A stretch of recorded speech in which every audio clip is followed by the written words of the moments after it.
नमस्कार, news capital express में आपका स्वागत है। मैं हूं आपके साथ अंकिता। चलिए बढ़ते हैं मुख्य खबर की ओर। मुख्यमंत्री डॉक्टर मोहन यादव ने कहा, 21 फरवरी को मध्य प्रदेश सरकार की ओर से हम प्रदेश भर के उन सभी विद्यार्थियों को लगभग 25,000 रुपए के लैपटॉप प्रदान करेंगे जिन्होंने 12वीं पास कर अपने अपने सरकारी स्कूलों की मेरिट सूची में स्थान प्राप्त किया है।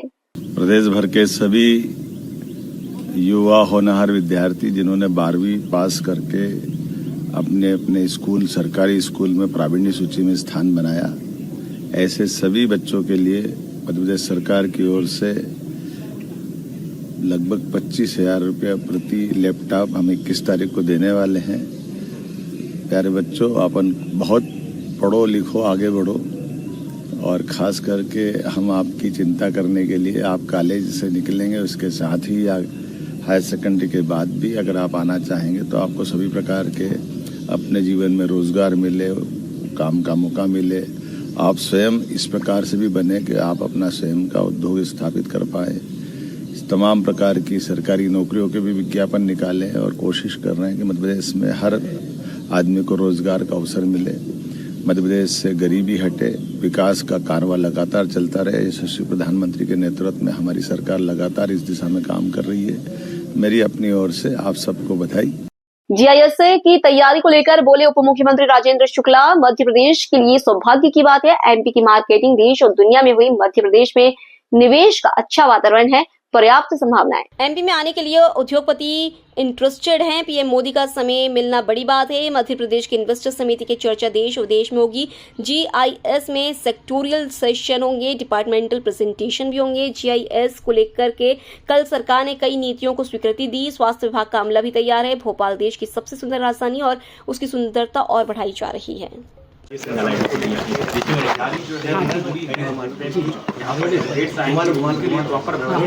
मोदी जी आ रहे हैं, क्या तैयारी है? बहुत ही शानदार तैयारी है। ग्लोबल इन्वेस्टर समिट के उद्घाटन सत्र में प्रधानमंत्री जी का आना इस ग्लोबल इन्वेस्टर समिट को और ज़्यादा महत्वपूर्ण बना देता है। समापन में हमारे गृह मंत्री भारत सरकार के आदरणीय अमित शाह जी आ रहे हैं और जितने बड़े इंडस्ट्रियलिस्ट हैं वो भी उद्घाटन सत्र में और समापन सत्र में भाग ले रहे हैं। और देश और विदेश में मध्य प्रदेश में इन्वेस्टमेंट का एक बहुत ही अच्छा इंफ्रास्ट्रक्चर है, अच्छा वातावरण है। हमारी पॉलिसीज़ बहुत ही अच्छी हैं, कई प्रकार की अट्रैक्टिव पॉलिसीज़ को कैबिनेट ने मंजूर कर दिया है और कुल मिला के बहुत ही अनुकूल वातावरण है। और निश्चित रूप से औद्योगिक क्रांति लाने का जो मुख्यमंत्री डॉक्टर मोहन यादव जी का प्रयास है वो सफल होगा। कैंसर हॉस्पिटल सर छतरपुर में खुल रहा है, वहाँ पर प्रधानमंत्री नरेंद्र मोदी जी जाएंगे, किस तरह से देखते हैं इसको? बागेश्वर धाम में पूज्य धीरेन्द्र कृष्ण शास्त्री जी जो वहाँ के प्रमुख हैं, उनका प्रयास से जिस प्रकार से कैंसर हॉस्पिटल का संकल्प उन्होंने लिया है, उसका भूमि पूजन प्रधानमंत्री जी कर रहे हैं। इससे उसका और भी गंभीरता बढ़ जाती है कि वास्तव में उस इलाके में प्रधानमंत्री जी संवेदनशील हैं और वो चाहते हैं कि दूरस्थ रिमोट एरियाज़ में अच्छी स्वास्थ्य की सुविधाएं बढ़ें। और एक संत के द्वारा इस इतना बड़ा संकल्प लेके और उसको बनाने का फैसला का निश्चित रूप से प्रधानमंत्री जी ने उसको बहुत ही अच्छा माना, तभी भूमि पूजन करने के लिए वो आ रहे हैं। सर, यहाँ पे स्वास्थ्य को लेकर क्या फैसिलिटीज़ रहेगी जो इन्वेस्टर्स यहाँ आने वाले हैं? हर प्रकार की फैसिलिटीज़ रहेगी। जैसे मेडिकल के रिलेटेड हम बात कर लें तो वहाँ पे क्या एम्बुलेंसेस रहेगी या फिर एयर एम्बुलेंस रहेगी या किस तरह की? एयर एम्बुलेंस तो हमारे यहाँ है ही, हेलीकॉप्टर भी है और प्लेन भी है। और प्राइमरी और सेकेंडरी और टर्सरी जो मेडिकल की जो सुविधाएं हैं वो भोपाल में हर प्रकार की सुविधाएं उपलब्ध हैं। एम्बुलेंसेस भी हमारे पास पर्याप्त हैं, तो वहाँ पर डॉक्टरों की एक टीम भी बैठाई जाएगी। यदि इमीडिएटली किसी को कुछ BP और शुगर और इस प्रकार की कोई चीज़ आती है तो उनको तत्काल वहाँ पर इलाज मिल सके। तो कुल मिला के अच्छी व्यवस्था है। सर, हेल्थ के जो उपकरण रहते हैं, मेडिसिन रहते हैं, उनके लिए कोई निवेशक कोई सामने आया अभी तक क्या? अब ये जब सेक्टोरियल सेशन होगा उसमें सारे उनके जो भी विचार विमर्श होंगे, उसके बाद जब वो MOU या इंटेंशन टू इन्वेस्ट जब वो साइन करेंगे तब फाइनल फिगर आपको मालूम पड़ेगा। नगरीय प्रशासन मंत्री कैलाश विजयवर्गीय की प्रेस वार्ता। कैलाश विजयवर्गीय ने दी कैबिनेट बैठक की जानकारी। सीएम ने अच्छी खबर सुनाई, एमपी तीसरे स्थान पर आया है। वाटर रिचार्जिंग विश्व की सबसे बड़ी योजना शुरू करने मौका। ताप्ती मेगा रिचार्ज विश्व की सबसे बड़ी योजना है। 273 किलोमीटर नहर बनेगी। 1,23,000 हेक्टेयर में सोचिए पेयजल मिलेगा। महाराष्ट्र के साथ MOU होगा। 7 पॉलिसीज आज कैबिनेट में अनाउंस हुई है। MSME के विकास से GDP बढ़ता है। MSME के प्रति सॉफ्ट विजन है। MSME की भूमिका बेहद महत्वपूर्ण। 2047 को ध्यान में रखते हुए MSME का सिस्टम बनाया है। संतुलित औद्योगिक विकास हो। पिछड़े क्षेत्रों के लिए विशेष प्रावधान। नवकरणीय नवीनीकरण ऊर्जा का प्रोत्साहन। निवेश संवर्धन में सहायता दी जाएगी। 40% तक का अनुदान दिया जाएगा। महिला को 52% तक अनुदान। विकास खंडों में उद्योग 10 करोड़ से अधिक पर 1 करोड़ 30 लाख अनुदान। निर्यात पर अनुदान दिया जाएगा। तो आज हमारे लोकप्रिय मुख्यमंत्री डॉक्टर मोहन यादव जी की अध्यक्षता में कैबिनेट की बैठक हुई। उस कैबिनेट की बैठक की शुरुआत में बहुत ही अच्छी खबर माननीय मुख्यमंत्री जी ने सुनाई कि मध्य प्रदेश 38वें नेशनल गेम्स जो अभी देहरादून में हुए उसमें तीसरे नंबर पर आया है और लगभग हमारे यहाँ के खिलाड़ी बच्चों ने 34 स्वर्ण पदक जीते हैं, 25 रजत पदक जीते हैं, 23 कांस्य पदक। इस प्रकार कुल 42 पदक जीते हैं और कैबिनेट ने सभी खिलाड़ियों को बधाई और शुभकामनाएं दी हैं। एक बहुत ही वाटर रिचार्जिंग के लिए एक बहुत महत्वपूर्ण योजना, शायद ऐसा अभी तक की जो उपलब्ध जानकारी के अनुसार शायद ये विश्व की सबसे बड़ी रिचार्ज परियोजना होगी। थोड़ा सा तेज प्लीज। इससे या तेज तो नहीं बोल पाऊंगा यार। एक वाटर रिचार्ज की सबसे बड़ी विश्व की योजना की शुरुआत करने का मौका मध्य प्रदेश सरकार को मिल रहा है। ताप्ती मेगा रिचार्ज परियोजना, ये महाराष्ट्र के साथ हमारा MOU हुआ है और ये हमारे पास जो उपलब्ध आंकड़े हैं उसके अनुसार विश्व की सबसे बड़ी रिचार्ज योजना है। इसका बजाड़ा झोन में खरिया, गुटिया, वियर तथा 273 किलोमीटर लंबी नहर बनकर 11.76 MCM पानी भूगर्भ में रिचार्ज होगा। इसका लाभ ये होगा कि लगभग खंडवा बुरहानपुर जिले की 1,23,000 हेक्टेयर में जमीन में पानी रिचार्ज होगा और उनको सिंचाई का पानी भी मिलेगा। महाराष्ट्र के माननीय मुख्यमंत्री जी के साथ अतिशीघ्र MOU हम लोग करने वाले हैं। आज का दिन भी माननीय मुख्यमंत्री जी हमेशा कहते हैं कि डबल इंजन की सरकार तेज गति से चलती है। आज भी कैबिनेट ने 7 पॉलिसीज पास की है और पिछली बार शायद हमने 17 पॉलिसी हो गई है हमारी।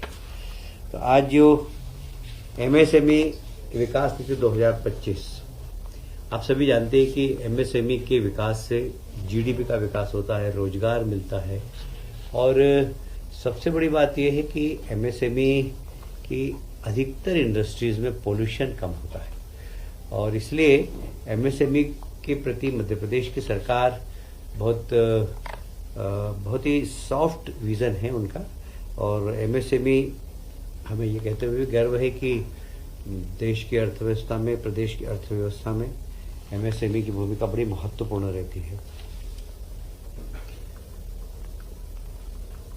मध्य प्रदेश में GSDP और MSME के योगदान को बढ़ाकर विकसित मध्य प्रदेश 2047 विजन को साकार करना है। अभी ये डॉक्यूमेंट जो हमारा मैं बता रहा हूँ इसमें हमने 2047 को ध्यान में रखे हुए इस पूरा MSME का इकोसिस्टम बनाया है।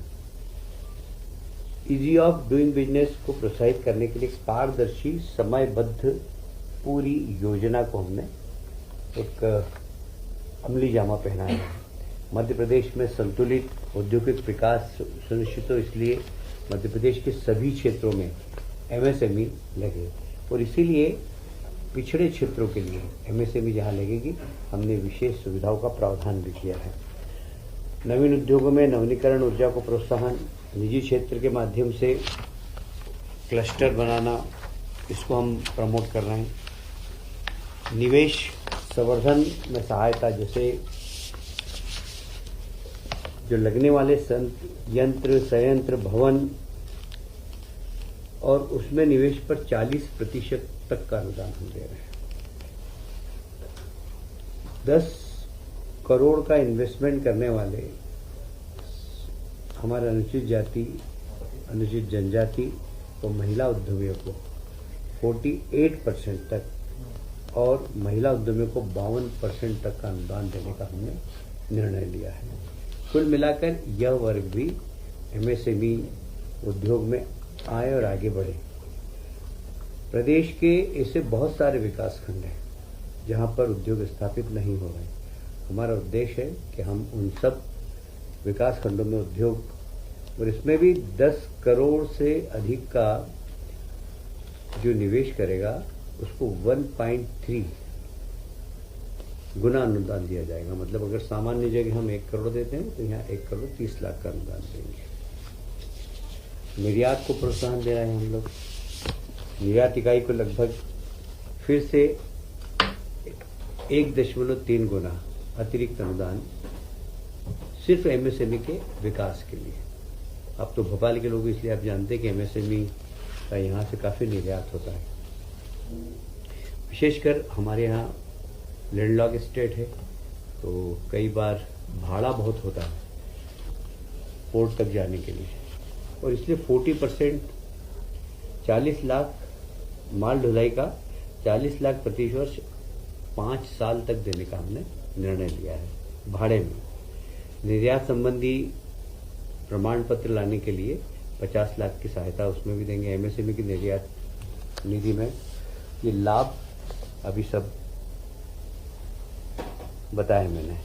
10 करोड़ से अधिक का उद्योग लगाने वाले निवेशक को 100 से ज़्यादा रोजगार प्रदान करने पर 1.5 गुना तक अतिरिक्त अनुदान, मतलब जो रोजगार मूलक उद्योग डालेगा उसको फिर, जैसे हम 1 करोड़ का अनुदान दे रहे हैं तो उसको 1 करोड़ 50 लाख का अनुदान देंगे। कुल मिलाकर बेरोजगार नौजवानों को रोजगार देना, ये हमारा एमएसएमई को जो प्रमोट करने का उद्देश्य है। रोजगार सजग सेक्टरों के कर्मचारी प्रति कर्मचारी 5 वर्षों तक कौशल विकास प्रशिक्षण हेतु प्रति कर्मचारी 13,000 की सहायता, ये हर उद्योग को देंगे हम। जो कर्मचारी वहाँ पर काम करेगा उसकी सैलरी का कुछ हिस्सा हम लोग प्रदान करेंगे। ईटीपी हेतु 50% की सहायता, अधिकतम सीमा लगभग 2.5 करोड़। मैं समझता हूँ कि ये योजना हमारी सारे देश में, मध्य प्रदेश में सबसे ज़्यादा सुविधा वाली हमारी नीति है।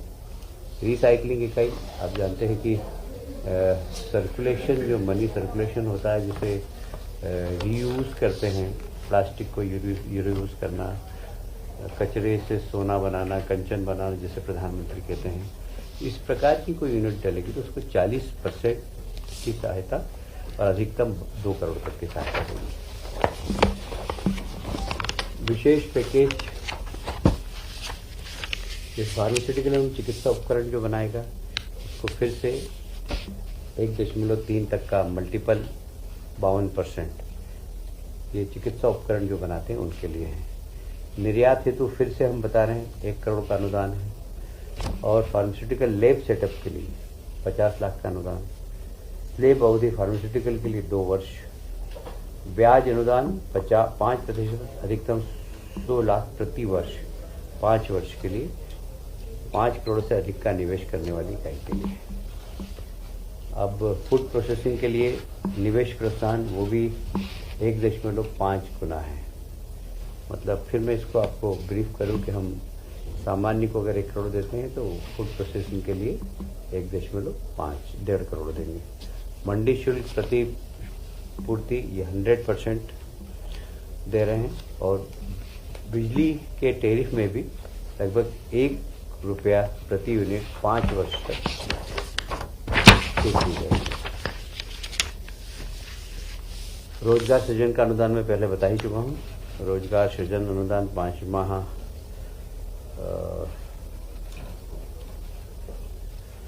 हो चुका है।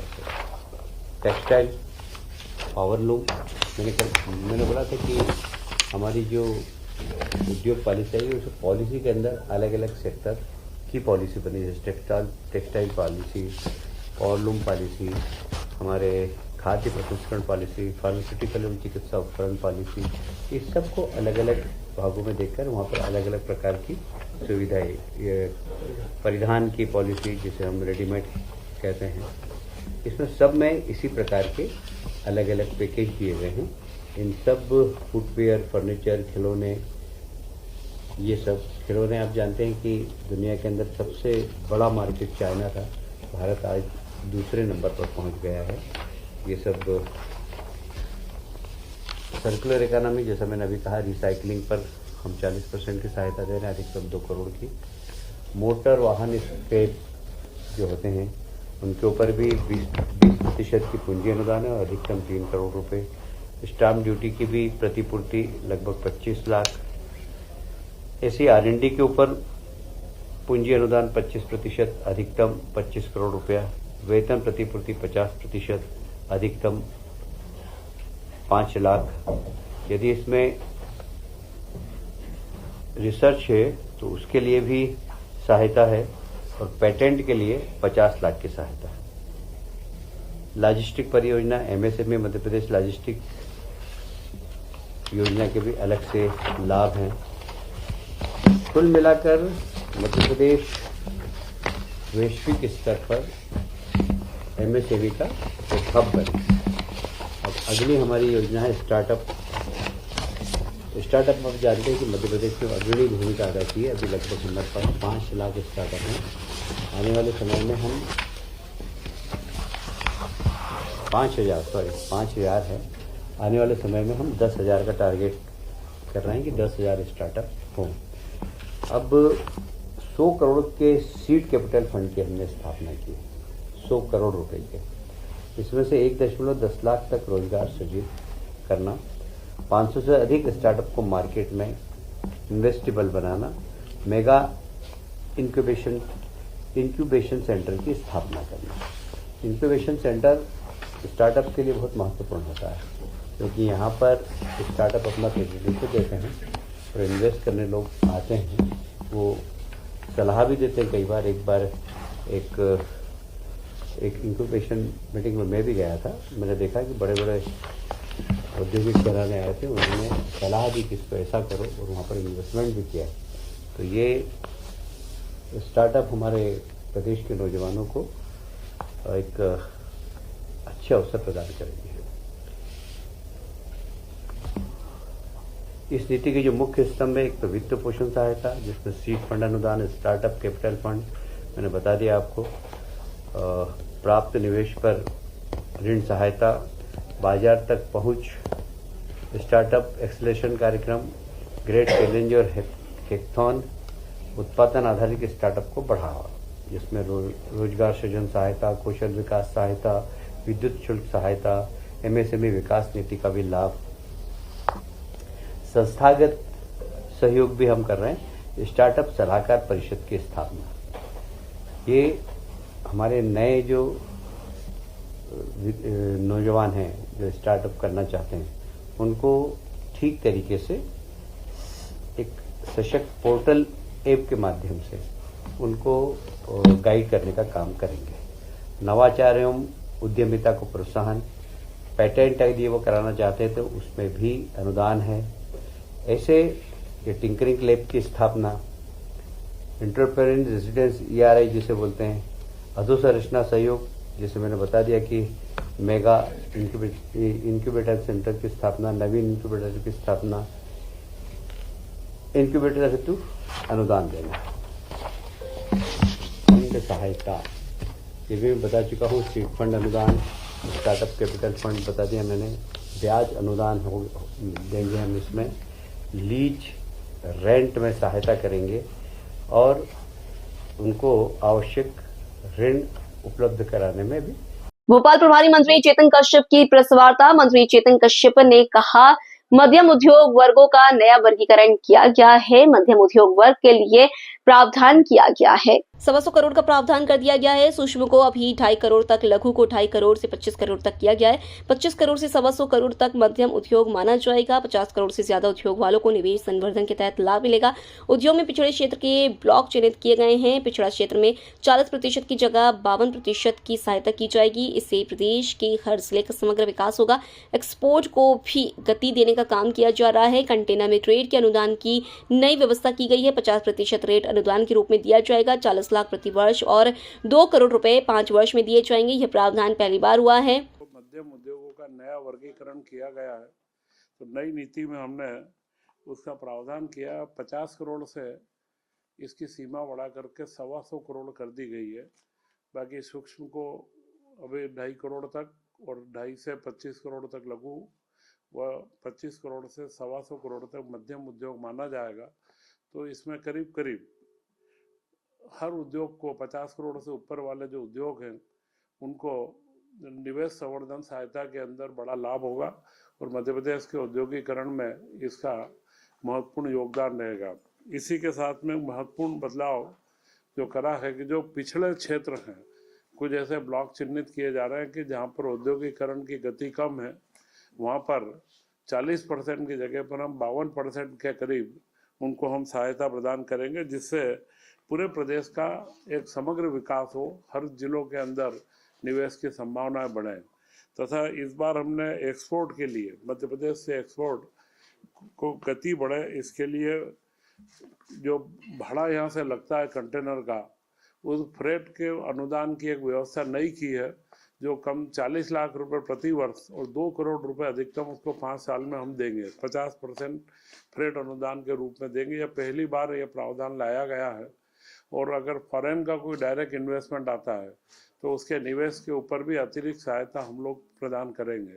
तो यह ऐसे महत्वपूर्ण बदलाव हैं जो अगले नए युग के लिए हमारे यहाँ के उद्योगों को तैयार करना, और उसी के लिए हमने R&D के लिए अगर कोई फैसिलिटी बनती है तो उसके लिए R&D लैब के लिए स्थापना के लिए 25 करोड़ रुपए तक का अनुदान के प्रावधान किए हैं। तथा लीन व जेड, ये 2 तरीके के प्रावधान है जो हमारे वर्तमान उद्योगों की गुणवत्ता, सर्टिफिकेशन व अन्य चीज़ों को बढ़ावा देते हैं, उनके वेस्टेज को रोकते हैं। अगर उसके लिए वे कोई कार्य करते हैं तो उसके लिए विशेष अनुदान का हमने प्रावधान करा है। तथा आज वर्तमान में जो भूमि की महत्वपूर्ण एक आवश्यकता है, तो मध्य प्रदेश में हमने एक साल में देखा है कि करीब 22 के करीब निजी औद्योगिक क्षेत्रों का निर्माण हुआ है। तो इस बार हमने उनको अनुदान के रूप में 40 करोड़ तक की राशि, हम अगर निजी औद्योगिक क्षेत्र डेवलप होंगे तो उन्हें 40 लाख रुपए प्रति हेक्टर के हिसाब से अनुदान देंगे, जिससे निजी क्षेत्र के सहभागिता को बढ़ावा मिले और भूमि व उद्योगों की उपलब्धता बढ़े। इसी के साथ में हमेशा कई महिला उद्यमियों के द्वारा वो जनरल एक डिमांड आती थी कि बड़े शहरों में फ्लेटेड इंडस्ट्रियल एरिया बनाया जाए। तो फ्लेटेड इंडस्ट्रियल एरिया में हम निजी क्षेत्र को बढ़ावा देंगे और उसमें अगर कोई आगे आते हैं तो हम लोग करीब करीब 800 रुपये प्रति वर्ग फीट से उनको अनुदान देंगे, जिससे फ्लेटेड इंडस्ट्रियल एरिया शहरी क्षेत्र के आसपास बने और एक नया माहौल प्रदेश के अंदर बने। तो MSME क्षेत्र केंद्र सरकार के भी फोकस पर है और मध्य प्रदेश में भी हमारे मुख्यमंत्री डॉक्टर मोहन यादव जी ने जिस तरीके से रीजनल कॉन्क्लेव करे हैं और आज पूरे प्रदेश में माहौल बना है, इसका प्रत्यक्ष प्रमाण है कि इस जो हमारी ग्लोबल इन्वेस्टमेंट समिट हो रही है, इसमें अभी तक 35,000 के करीब रजिस्ट्रेशन आ चुके हैं। तो यह स्पष्ट दर्शाता है कि मध्य प्रदेश के उद्यमियों के अंदर एक नया उत्साह व उमंग बनी है और मध्य प्रदेश में जो नया माहौल बना है इसका GIS के माध्यम से, और इसके पहले हमने जो नीतियों के अंदर जो आवश्यकताएं थी नए अवसर के साथ में आने की, उन सबका बदलाव करा है। आज भी उद्योग से संबंधित 3 नीतियां, जो स्टार्टअप की नीति है उसमें भी बड़ा बदलाव करा है। भूमि आवंटन की नीति जो लघु मध्यम उद्योग की थी उसमें भी हमने परिवर्तन करे, उन 3 नीतियों को आज पास किया गया है। मैं ऐसा मानता हूँ कि मध्य प्रदेश के अंदर जो स्टार्टअप नीति हमने मुख्यमंत्री जी के नेतृत्व में बनाई है, वो स्टार्टअप नीति जहाँ से विचार पैदा होगा किसी भी हमारे युवा के, तब से उसको हम सहयोग देंगे और वो जब तक फ्लेरिश होगा उसका विकास का क्रम जहाँ जहाँ पे बीच बीच में आएगा, चाहे सीड फंड हो, कैपिटल हो, ब्याज का अनुदान हो, उसको प्रोटो मॉडल बनाना हो, या अंतिम रूप से अगर उसको मार्केट में जाना हो, फंडिंग चाहिए, तो उसको अल्टरनेट फंडिंग के माध्यम से 100 करोड़ तक का एक फंड हम बना रहे हैं। तो यह एक ऐसा कार्य है जो सीड स्टार्टअप नीति, मुझे लगता है कि पूरे देश के अंदर मध्य प्रदेश की हमारी नीति सर्वप्रथम होगी। तो ये सारे परिवर्तनों के साथ में मध्य प्रदेश नई उड़ान की ओर आगे बढ़ेगा और ग्लोबल इन्वेस्टमेंट समिट में हमारे मुख्यमंत्री जी डॉक्टर मोहन यादव जी ने जो परिकल्पना करी थी, मुझे लगता है कि उस परिकल्पना से भी ज़्यादा हमें इसमें प्रस्ताव भी प्राप्त हो रहे हैं तथा प्रधानमंत्री नरेंद्र मोदी जी 24 तारीख को इसका उद्घाटन कर रहे हैं और इसका समापन हमारे देश के गृह मंत्री अमित शाह जी कर रहे हैं। यह एक ऐसा संयोग है क्योंकि जहाँ जहाँ पर भी प्रधानमंत्री जी का आशीर्वाद मिला है, उन कामों को इस देश के अंदर नई ऊंचाइयाँ प्राप्त हुई है। तो मध्य प्रदेश में भी औद्योगिक क्षेत्र के अंदर नई उड़ान को हम प्राप्त करेंगे और यह नीतियाँ देश के अंदर एक अपने आप में मध्य प्रदेश का अलग स्थान बनाएगी, मुझे पूर्ण विश्वास है। जैसा आपके 35,000 के लगभग रजिस्ट्रेशन हो गई, लेकिन नया क्या और क्या दिखने वाला, खासकर आपके विभाग की हम बात करें जिसकी आप इस समिट में अलग अलग विभागों के निवेश के प्रस्ताव सारे आएंगे। यह पूरा निवेश का समिट है, तो जो 35,000 के आसपास रजिस्ट्रेशन, इसमें सभी तरीके के लोग हैं।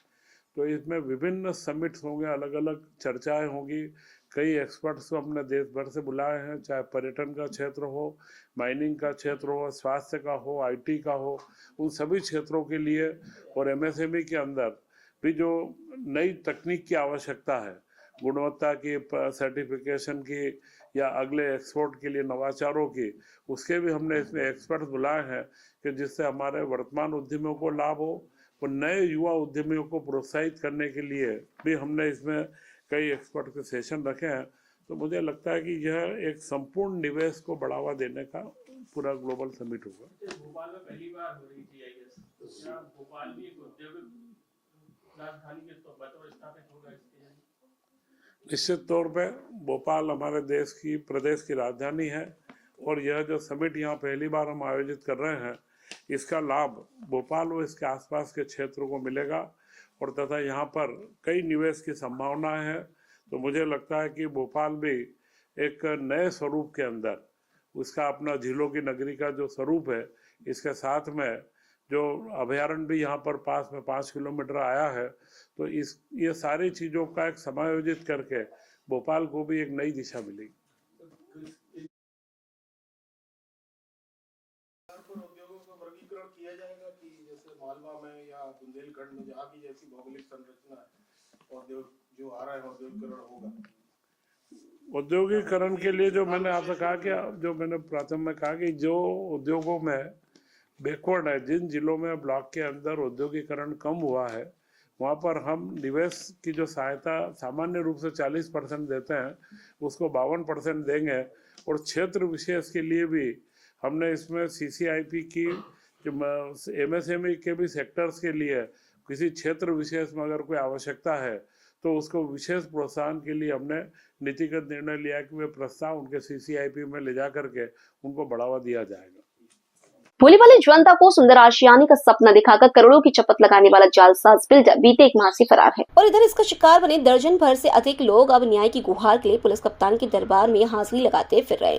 आपको बता दें कि जबलपुर के मुस्कान गोल्ड और मुस्कान सिटी में इस जालसाज बिल्डर शंकर मछानी ने लोगों को दुकान और फ्लैट देने की एवज में करोड़ों रुपए की वसूली कर ली और अपने रासू की आड़ में सीना चोरी करते हुए लोगों के पैसे को खा जाने का प्लान बनाया। आपको बता दें कि हाल ही में ओमती थाना अंतर्गत बिल्डर शंकर मछानी पर धोखाधड़ी का प्रकरण दर्ज हुआ है। इसके बाद से आरोपी बिल्डर शंकर मछानी फरार है। वहीं अब अन्य लोगों ने भी आरोपी बिल्डर शंकर मचानी के खिलाफ मोर्चा खोलते हुए पुलिस कप्तान के दरबार में न्याय की गुहार लगाई है। मंगलवार जनसुनवाई में पुलिस अधीक्षक कार्यालय पहुंचे लोगों ने अपनी शिकायत दर्ज कराते हुए बताया कि आरोपी बिल्डर शंकर मचानी को मुस्कान सिटी और मुस्कान गोल्ड में दुकान और फ्लैट खरीदे जाने के एवज में अनुबंध कराकर रुपए दिए थे। उसके बावजूद भी बिल्डर ने ना उन्हें दुकान दी, ना ही फ्लैट, वहीं उसकी रजिस्ट्री भी नहीं करवाई। अपनी रकम वापस मांगने पर बिल्डर अब धमकी दे रहा है। वहीं पीड़ितों ने बिल्डर के खिलाफ कार्रवाई किए जाने की मांग की है। हाँ, मैं लखन केवट।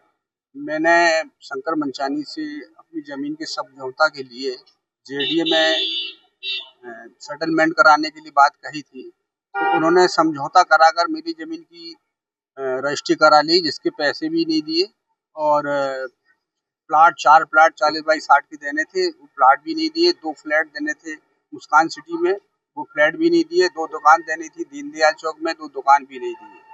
और खतरा नंबर 451 को शंकर मंचानी ने अपने नाम कराकर मेरी भाभी जो बंटवारा नहीं हुआ था जमीन का, उसको जेडीए में सेटलमेंट करके पट्टा विलेख जो सेल डीड जो अपने नाम बना करके उसको बेच दिए।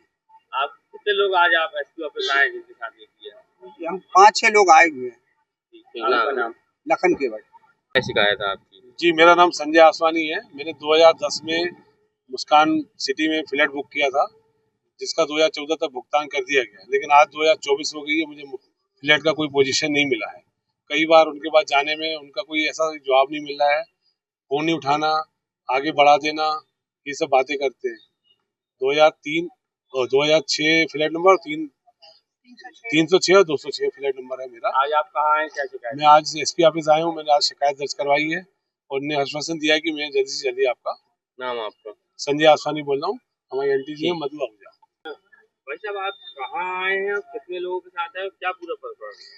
देखिए, आज माननीय पुलिस अधीक्षक महोदय से शिकायत की गई है। ये शंकर मंचानी जिनके 3 प्रोजेक्ट थे और हम सब पीड़ित जो हैं, तीनों प्रोजेक्ट में हमने अपना अपना दुकान और फ्लैट वगैरह लिए थे, जो आज तक नहीं मिले। और जब भी उनसे बात की जाती है तो वो टालम टोल करते हैं और कहा जाता है कि हो जाएंगे और दे दिए जाएंगे। कुछ हमारे साथ जो खड़े हैं, इन्होंने सिटी में फ्लैट लिए थे, मुस्कान सिटी में इनके फ्लैट लेके और बेच दिए, और इनको वो आज तक उनका कोई पैसा रिटर्न नहीं हुआ, न पोजीशन मिला, न रजिस्ट्री मिली। क्या नाम है जिनका फ्लैट लिए थे? इनका विजय आसवानी, संजय आसवानी और विजय प्रथ्यानी और मधु आहूजा। फ्लैट लगभग कोई फ्लैट 18 लाख का लिया था। आज 2014 में पैसे दिए।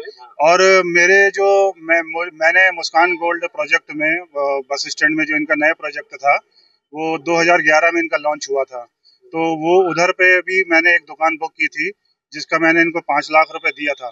तो वो प्रोजेक्ट जो है पेपर और समाचार पत्रों द्वारा मालूम पड़ा 3 साल बाद कि वो प्रोजेक्ट जेडीए ने इनका निरस्त कर दिया है।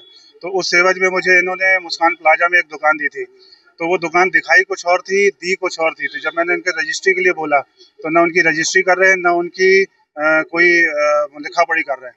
तो वो दुकान भी जब मालूम पड़ा कि वो उसमें रजिस्ट्री नहीं होगी, वो अवैध है और लिफ्ट की जगह है, तो ये भी एक धोखाधड़ी मुझसे हुई है।